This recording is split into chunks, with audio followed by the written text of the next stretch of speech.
Buen día República Oriental del Uruguay, soy Rubén Muyano, buen día mundo también, buen día planeta Tierra, buenas noches, buenas tardes, según la hora en la que nos vean. Les decía, soy Rubén Muyano, ¿en dónde estamos? Ese es el nombre de nuestro programa, desde la capital del país, la ciudad de Montevideo, República Oriental del Uruguay.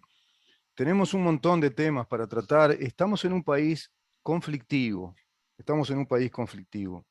No es desde ahora, evidentemente, sino desde hace décadas que se plantean conflictos en un país que tiene dificultades estructurales para crecer, dificultades estructurales complejas, bastante complicadas. En este programa estamos intentando analizar cuáles son esas dificultades estructurales. Hace tiempo que venimos conversando con el economista Jorge Caumont, con el licenciado Eduardo Beña, que va a estar en la segunda media hora de este programa en el día de hoy. Lo conversamos con diputados, lo conversamos con Mercedes Vigil desde su perspectiva de análisis en cuanto a la agenda global, el globalismo que se instala en distintos países del mundo, 193, para que hagas la cuenta. Y nuestro país tiene problemas en cuanto a dimensión de país, en cuanto a población, mercado interno, costos país. Y esto se está notando en estos momentos del mundo, en los cuales el planeta en sí atraviesa una pandemia, porque no se fue el COVID-19. Estamos en una situación, para algunos científicos especialistas, en una situación endémica, una endemia quizá, para otros aún la pandemia está entre nosotros.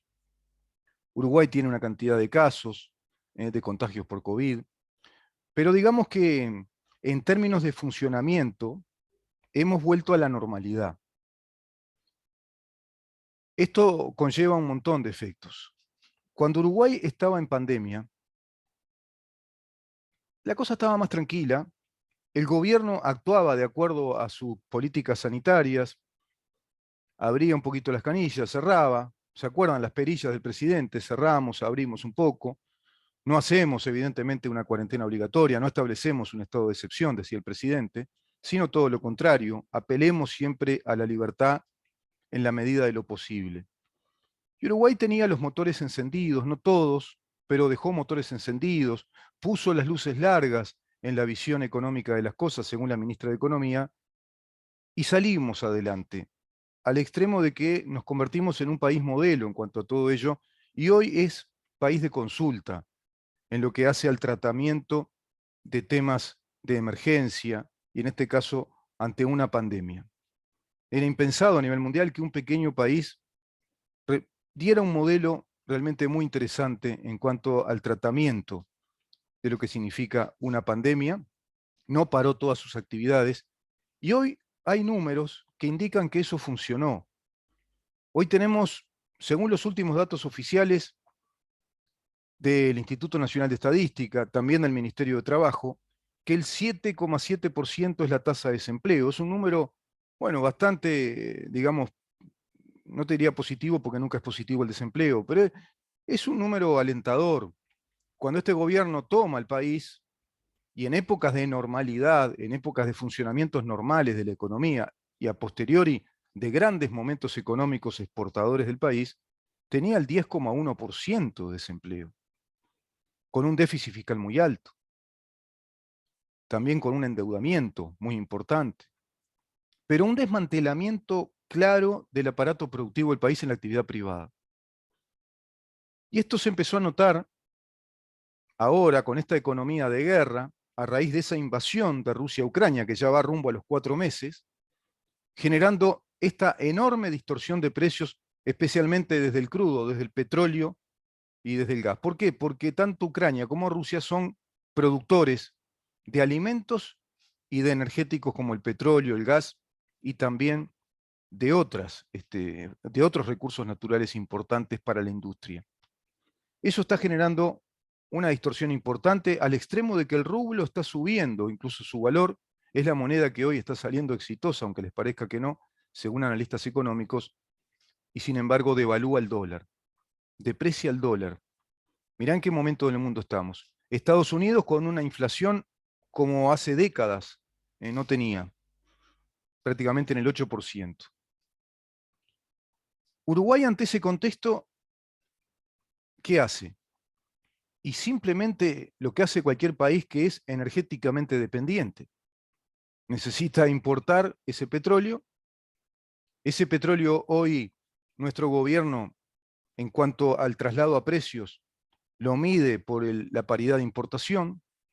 ¿Qué quiere decir? ¿Que antes no se medía así? Siempre se midió la paridad de importación, porque Uruguay es un tomador de precios y es un comprador de petróleo, no producimos petróleo.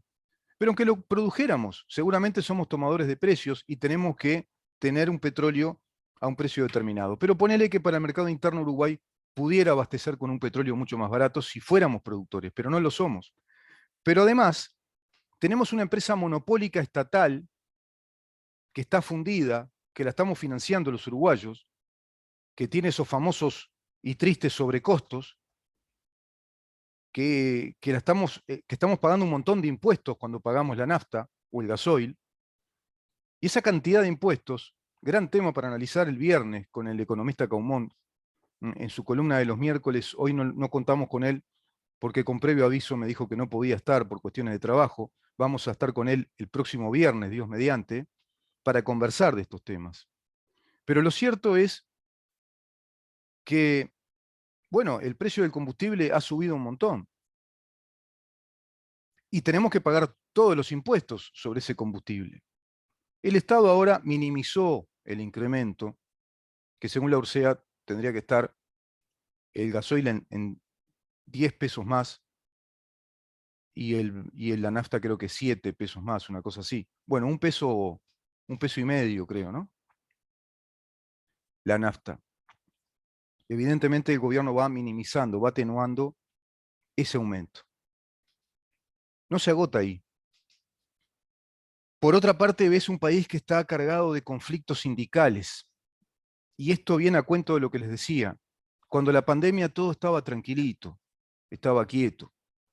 Se decía, era Vox Populi, que cuando se reactivara la actividad del país, cuando tomara la normalidad la actividad económica del país, la actividad económica, laboral, social, se venía una ola enorme, un tsunami de conflictos sindicales.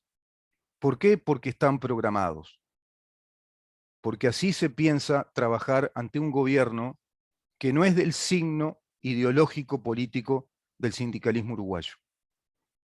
Y hoy estamos todos los uruguayos viviendo este gravísimo problema de una economía que viene castigada por todos estos factores exógenos, que viene castigada por pésimas administraciones anteriores del Frente Amplio, que nos arrojaron esos números, y en macroeconomía es muy malo tener inflaciones constantes, estructurales del 8, 9%, como venía el país teniendo, con un desmantelamiento de un montón de industrias, de empresas que fueron cerrando durante muchos años, empresas importantísimas que no tuvieron sustitutos, no abrieron empresas del mismo porte, de la misma calidad y de la misma, digamos, posibilidad de emplear que esas empresas, fueron cerrando.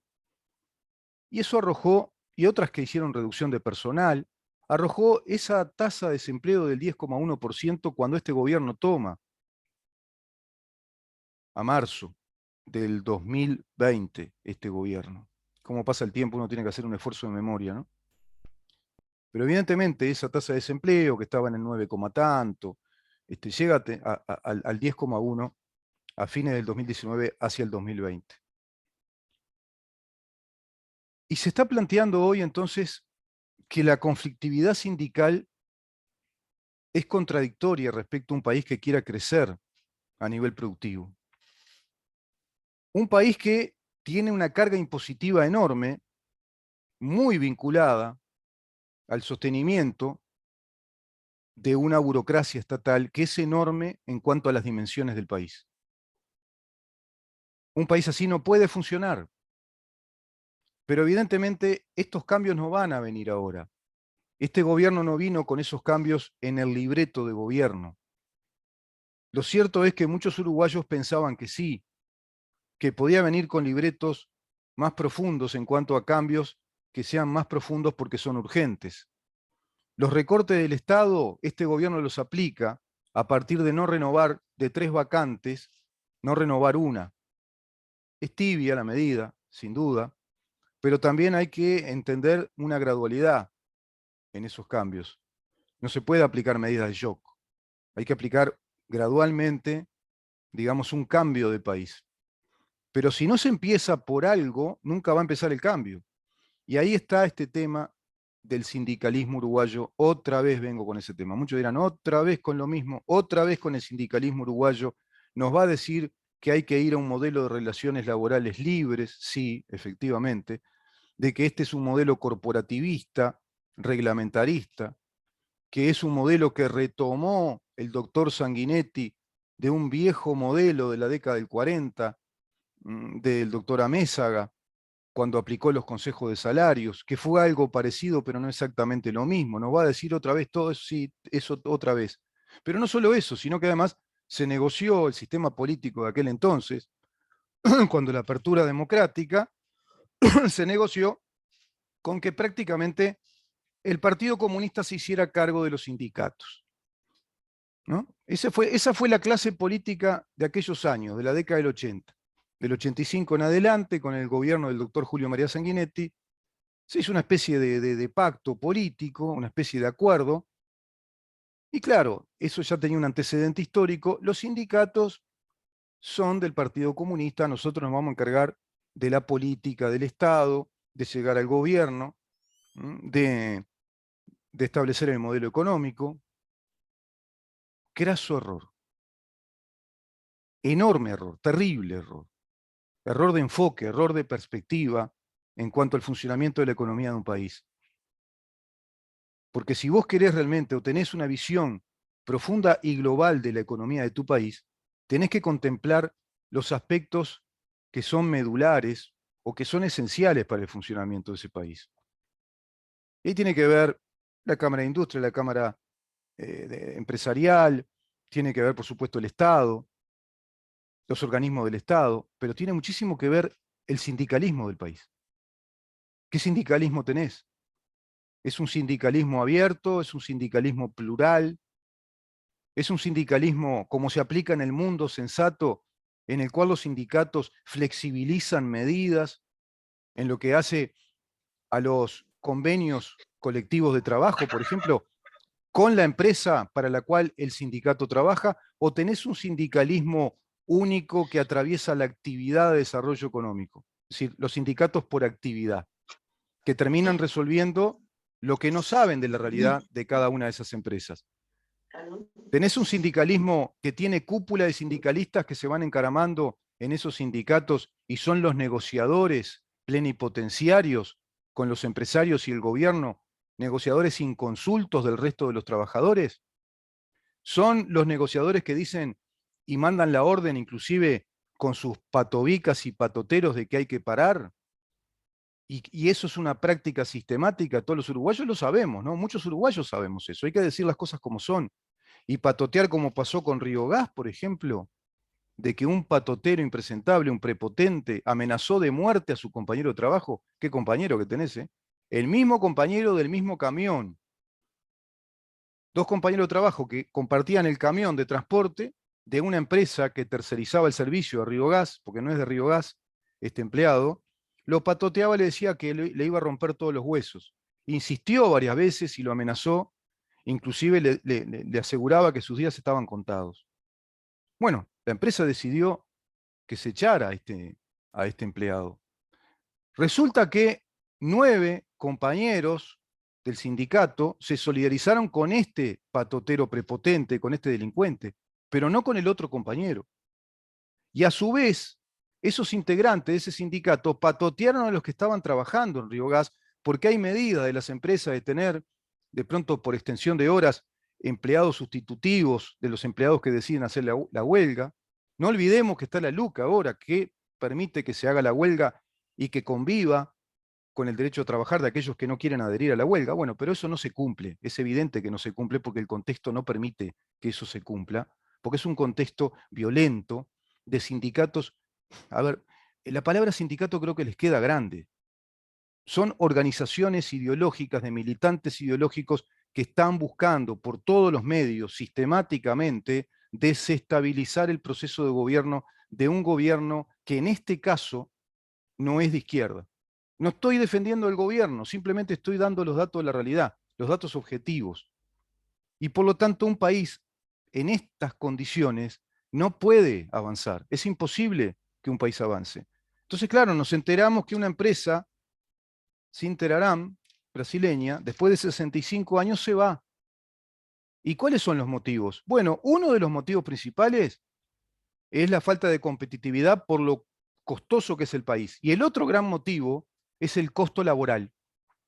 Y el costo laboral no refiere solamente al pago de los salarios, sino precisamente a la falta de acuerdos, que es difícil llegar a acuerdos, a flexibilizar situaciones para proteger esa fuente de trabajo, y los paros intempestivos, los paros sin aviso.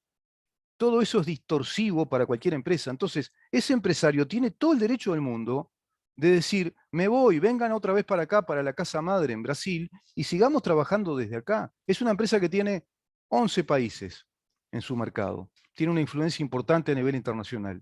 ¿Por qué se va a quedar en un pequeño país con altos costos y con un sindicato que es inhóspito?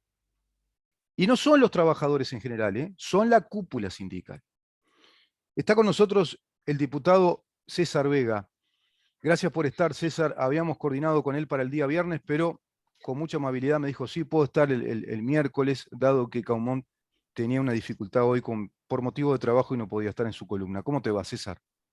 ¿Cómo andás, Rubén? Bueno, un saludo para todos los oyentes y de casualidad, porque yo me acabo de enterar que tenía que estar en comisión de vivienda ahora a las 10, Ajá. pero bueno, nuestro secretario Sergio Esa se ve que se le Se le pasó. traspapeló y me estoy enterando tarde por mis compañeros. Ajá. Y acá estoy en el campo y te voy a mostrar mis manitos porque avalan, creo, sinceramente, por qué puedo hablar de los trabajadores, además de haber. Quería poner un breve comentario sobre lo que tú estabas diciendo. Uh-huh. Yo arranqué a figurar en tarjeta haciendo fila con los trabajadores de Norteña a los 15 años. Y me sentía muy orgulloso de hacerlo.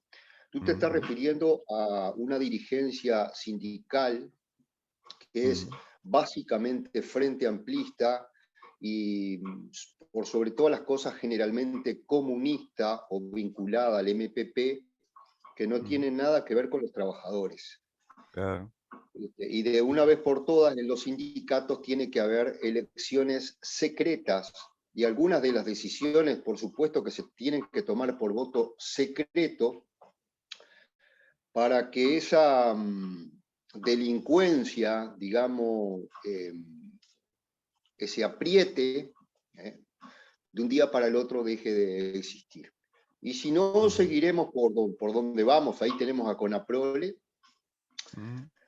La dirección de Conaprole en determinado momento debió echar como a un perro, a un ladrón, no lo echó, negoció, y entonces después los sindicatos, las autoridades estas que responden todas básicamente al Partido Comunista, gente del MPP, algunos otros partidos del Frente Amplio, así como también debo decir que muchas veces se van de mambo los empresarios que responden a la clase del Partido Blanco, del Partido Colorado. 2x3 suele haber algún lockout también del tipo empresarial. Pero acá estamos para hablar de otras cosas, Rubén. Sí, pero también te agregaba otra cosa. También hay empresarios que son culpables porque carterizan con este sindicato. Eso también hay que decirlo. Claro. Hay empresas a las que les sirven que estén este tipo de cúpulas de delincuentes. Porque eso generalmente, en tanto y cuanto el Estado responde con la tarifa, por ejemplo, y los que perdemos somos definitivamente el pueblo, porque claro. Y ahí se va encareciendo el costo del Estado, Claro. ¿no? Lo que tú hacías referencia recién. Claro. Nuestro país es un país muy caro para trabajar. Es muy caro. Es muy caro. Y fíjate vos que ahora se está, que creo que lo van a tratar ustedes, lo decía el otro día el diputado Conrado Rodríguez, bueno, tratar la ley de financiación de partidos. Me parece muy bien transparentar todo eso, que las cuentas sean claras ante la población, pero no tenemos nada claro lo que es la financiación de los sindicatos. Está la retención obligatoria de cuota, todo eso tiene que terminar, como tú decís, Mirá, tiene que nosotros terminar eso. estamos comprando una encuesta ahora, quiero avivar a todo el mundo, estamos Ajá. comprando una encuesta, cueste lo que cueste, porque queremos saber qué opina el pueblo uruguayo acerca de la representatividad de los dirigentes del PCNT, en la medida que vienen trancando todo. Y entonces yo me pongo, ponele que 1 millón de loquitos vota al Peri, ¿no? Me ponen a mí de presidente, tiene que estar muy loco, ¿no? Vamos a Y entenderlo. bueno, pero Pero puede vos, haber buen trabajo para psiquiatras y psicólogos después, ¿no? seguro, me ponen a mí, yo les muestro las manos. Sí, se congeló la imagen, lamentablemente. A ver si podemos volver. A ver si volvemos. Trabajo Estamos y de los conversando. trabajadores, porque lo soy desde temprano. Y entonces resulta que el PIT-CNT me empieza a romper los huevos para hablarlo bien clarito y en criollo. Entonces yo, ¿sabés lo primero que hago? Una buena encuesta para ver la representatividad de una Abdala, etc. Pero no quiero seguir hablando de este tema, creo que la Pero gente pero sabe te hago una muy pregunta, bien. ¿pero tenés Yo soy avícola? No sabía que tenías, César, no sabía que muy tenías dirigente. avícola. No sabía que tenías ¿Eh? avícola. No sabía que tenés una avícola. No, No, avícola como no recién, tengo. pero recién dijiste que si te rompen los huevos, pues claro, porque puede ser una pérdida grande, ¿no? Si sos productor de pollo. Bueno, vamos al tema entonces. Vamos al tema. El El, tema es que te mandé, te el llevé tema yo acá, mismo el librito. hay un libro que dice a 10 años, vas dando cuenta de tu experiencia, de tu manera de ver el país, de tus cambios en la visión del país, y bueno, y empezás a explicar por qué la decisión de formar este movimiento político, llegar a la política, viste necesario hacerlo, ingresar a la actividad política del país, a través de tus inquietudes vinculadas a la ecología, al ambientalismo. El PERI hay que decir que es un movimiento, no sé si llamarlo partido, es un partido ecologista, es un partido ecologista, pero es un Por partido ahora, que está fundamentado en la economía muy vinculada al cuidado del medio ambiente, ¿no? sí, por ahora funciona como un partido, mañana no sabemos, pero estuve con las comisiones de ganadería y ambiente en Paysandú, en Río Negro, por el tema de los incendios, pero también por el tema de las áreas protegidas. Ujú. Fuimos hasta las islas del Queguay, y ahí me entero que esas maravillosas islas del Queguay, un río que por ahora es el único que tenemos más sano en todo el Uruguay, porque no Mm, tiene ninguna ciudad, ninguna industria en sus orillas, solamente que hay soja, eso sí, forestación, mm. y el vivero de UPM que está contaminando bastante a través del arroyo Santana, el río Queguay. Pero esas islas lo que veo es que se están, fíjate vos que en verano, Rubén, se están haciendo hasta bailes de noche, con parlantes que se escuchan a kilómetros de distancia en las islas de las arenas maravillosas del río Queguay, porque los porteños llegan hasta ahí con su yate. Ah, Entonces, para eso tiene que haber un partido ecologista. O sea, nosotros no estamos intransigentes, así, para no negociar nada, no podemos negociar con vos, Rubén. mm. Ahí están las aves que van a posponer desde hace miles de años, unos rayadores y otras aves que son preciosas, unos tucancitos. Este, nosotros no podemos negociar eso, ni queremos tener el tiempo que a veces se toma la Universidad de la República para hacer estudios que duran meses o años. Yo no quiero eso. Yo digo, las islas del río Queguay tienen que permanecer como han estado durante toda su vida, porque esos son reservorios de Claro. aves, de peces también, porque se forman lagunas dentro de las islas, Ujú, ujú. de jabalí, perdón, no, jabalí no, No, de no. capincho, Mm, capincho y todo un montón de cosas. Y están los rusos barbudos, que mm, ahí colaban el río Uruguay frente a Nuevo Berlín para vender todo el pescado del mundo, sacaban para venderle para hacer harina de pescado a los brasileros, que ahora hicieron lo mismo en el Queguay. mm, Entonces, si vos no querés cambiar, Rubén, con nosotros vas preso. mm, mm. No Sí, sí. podés poner 10 trasmayos uno atrás del otro en la desembocadura del río Queguay. Ujú. Seguro. No podés, Rubén. No solamente que nosotros te expropiamos todo lo que vos tenés, lanchas, camionetas, camión, todo, sino que te metemos preso. Mm, Entonces, ahí Adrián Peña está haciendo mucha cosa, yo reconozco, la gente dice, que a veces se toma su tiempo, Adrián Peña, pero hay que ponerse en el lugar a veces de los ministros y sobre todo un ministerio nuevo. Y ujú, no, nuestro partido lo que hace, ¿sabés qué es, Rubén? mm, Apretar un poco más. Decirle a Adrián, Peña, Amarilla, pueden trabajar un poco más. Nosotros colaboramos, el Partido Ecologista se pone las pilas, el Partido Ecologista de esto sabe. Métanle. Claro, claro, claro. Esa es nuestra función, Rubén. Nuestra Sí, función es sí. presentar a unos alemanes la semana pasada, no la otra, que vinieron al Uruguay, ya estuvieron en el ministerio con Peña, con Amarilla. Tenemos una máquina que es sumamente barata de comprar, una para cada departamento, $1,500,000, no llega a 2 millones. Metés nylon por un lado, sacás combustible por el otro, son 4 o 5 contenedores, vienen en barco, te los enganchan cuando bajan y que al otro día quedás trabajando. Es autónoma en lo que se refiere a su energía porque trabaja con la energía que empieza a generar el proceso. Nuestro papel es ese, Rubén. Y yo me bajo en el 2024 si no consigo que se entienda que no tenemos todo el tiempo del mundo, Rubén. Claro, claro, No claro, tenemos el tiempo del claro. mundo. Ese es el problema de la política. La política De parece que los acuerdo, de políticos acuerdo a tienen... tu visión, César, no son negociables los recursos naturales del país, que son reservorios naturales y que además tienen que ver con el ecosistema, ¿no? Tenemos todo un ecosistema que hay que cuidar En, mucho. mucho, en Y muchos, la pregunta es, sí.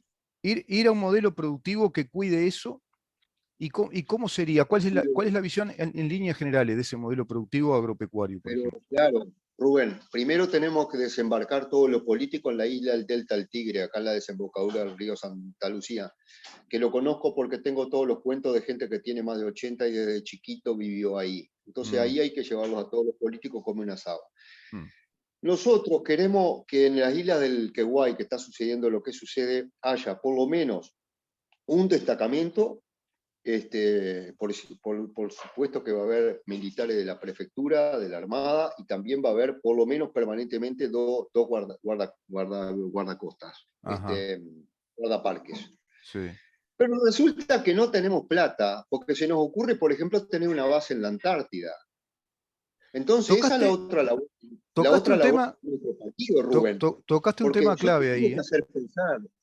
Sí, te Tocaste tengo un que hacer tema. pensar, Rubén. No, Es claro, decir, claro, claro. todo bien, Pero pero me dicen que no hay plata para una lanchita de porquería y tener un par de guardaparques en el Queguay.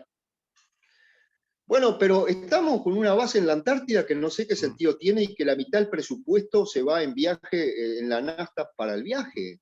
mm, Es nuestra función como partido. Mucha mm. gente nos odia porque planteamos estas cosas, Rubén.